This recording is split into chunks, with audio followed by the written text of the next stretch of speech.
आज हम पढ़ने वाले हैं हाइड्रोकार्बन्स के बारे में।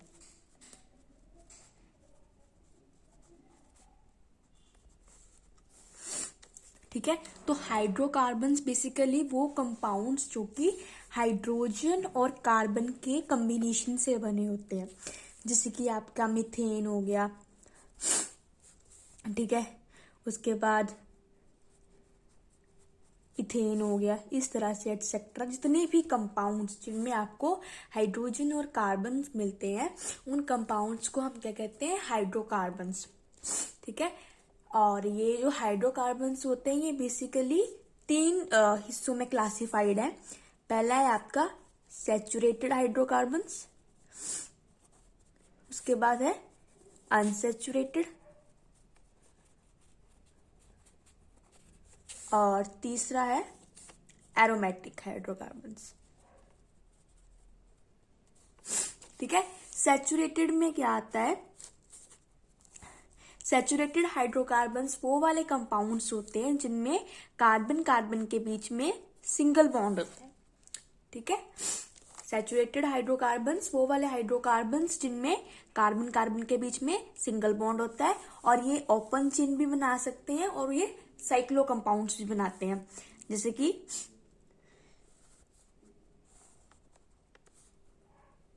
ये एक मिनट, ये क्या है? Cyclo propane. ठीक है, तो ये मतलब ये है क्या? सिंगल बॉन्ड है ना सब में, सभी कार्बन के साथ, तो है तो ये सैचुरेटेड हाइड्रोकार्बन। ठीक है, कार्बन कार्बन के बीच में सिंगल बॉन्ड है, तो जब इस तरीके की स्ट्रक्चर बनती है तो उसे हम क्या कहते हैं? साइक्लो। साइक्लो प्रीफिक्स उसके साथ लगता है, और बाद में नंबर ऑफ कार्बन 3 है तो प्रॉप, सिंगल बॉन्ड है तो एन। और जो इनका जनरल फॉर्मूला होता है वो क्या होता है? CnH2n+2।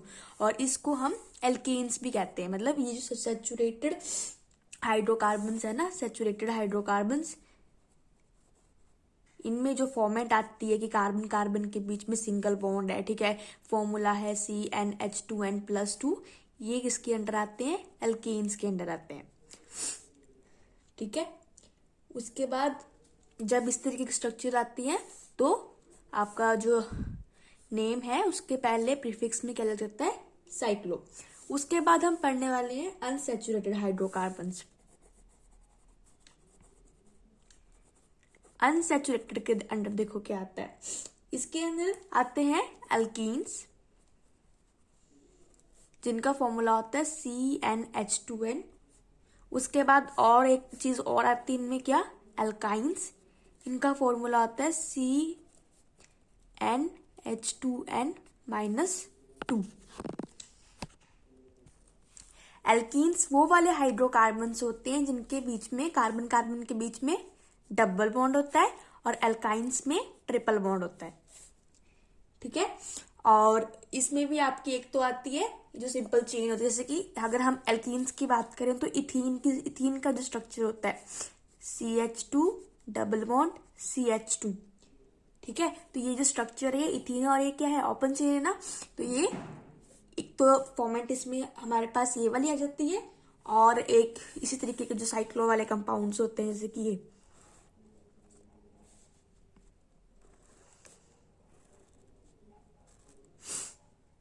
क्या बनाइए, यहाँ पे डबल बॉन्ड है, 1 2 3 4 5, साइक्लो पेंटेन। ठीक है, उसके बाद ये जो अल्काइंस है, अल्काइंस का हमारे पास हम एग्जांपल ले सकते हैं, ethyne, CH triple bond CH। इसी तरह से आगे हमने कौन सी फॉर्मेट देखी है? ये एरोमेटिक वाली। एरोमेटिक हाइड्रोकार्बन्स वो वाले कंपाउंड्स होते हैं जिनमें एटलीस्ट एक तरह की क्या होते हैं आपके पास? एक तो आपको हेक्सागोनल रिंग मिलती है, इसको हम कहते हैं 6 कार्बन एटम्स वाली रिंग, जिसमें 3 डबल बॉन्ड लगे होते हैं ऑल्टरनेट पोजीशंस पे। जैसे कि अगर हम इस रिंग की बात करें,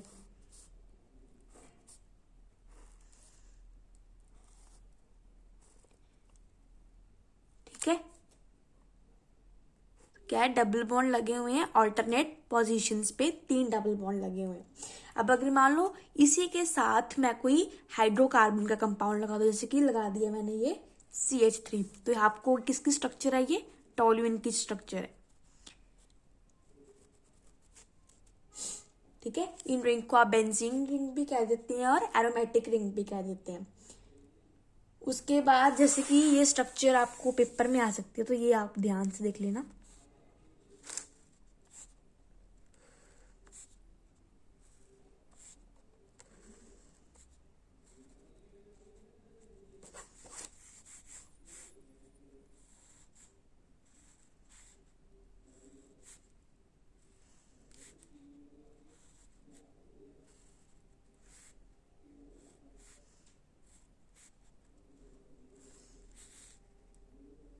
ठीक है, ये किसकी स्ट्रक्चर है, बेंजीन की। इसका फॉर्मूला क्या आता है, C6H6। अब हम स्ट्रक्चर बनाने जा रहे हैं नेफ्थलीन की।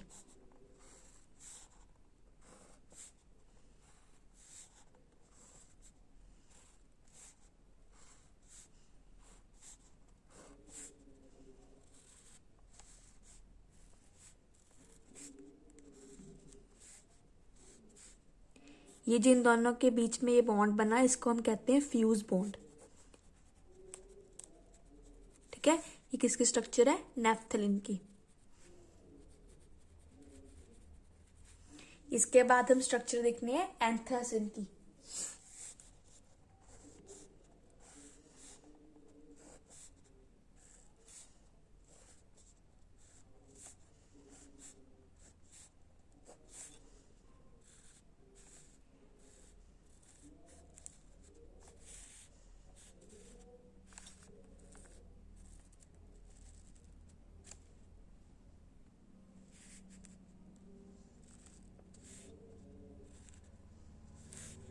ये भी देखना होता है कि कार्बन की वैलेंसी अनस्टेबल या फिर ज्यादा बॉन्ड्स ना बन जाए। ठीक है, तो ये किसकी स्ट्रक्चर है, एंथ्रासिन की। ठीक है, और ये जो एल्कीन्स होते हैं ना, अगर हम यहाँ पे हमने सैचुरेटेड हाइड्रोकार्बन्स में पढ़ा था ना, कि हमने इसमें किसके बारे में पढ़ा था, सैचुरेटेड में एल्कीन्स के बारे में। ठीक है, तो जो ये एल्कीन्स से ये क्या है, सैचुरेटेड हाइड्रोकार्बन्स होते हैं, इनमें कार्बन कार्बन के बीच में सिंगल बॉन्ड होता है। और ये जो एल्केन्स होते हैं ना, एल्केन्स इनको हम पैराफिन्स भी कहते हैं।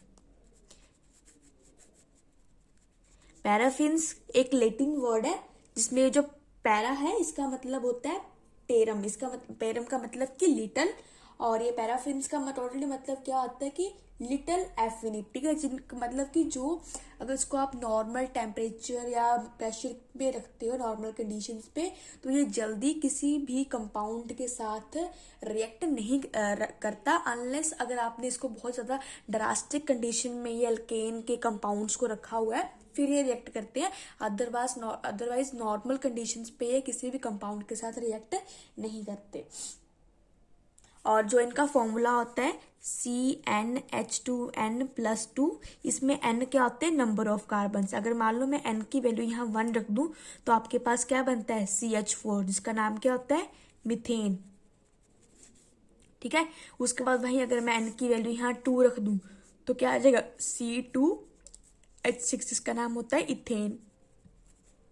तो आपको याद होना चाहिए, ऐसे अगर नंबर ऑफ कार्बन 1 हो तो मीथेन, 2 हो तो इथेन, 3 हो तो प्रोपेन, 4 हो तो ब्यूटेन, 5 हो तो पेंटेन, 6 हो तो हेक्सेन, 7 हो तो हेप्टेन, 8 हो तो ऑक्टेन, 9 हो तो नोनेन, 10 हो तो डेकेन। ठीक है,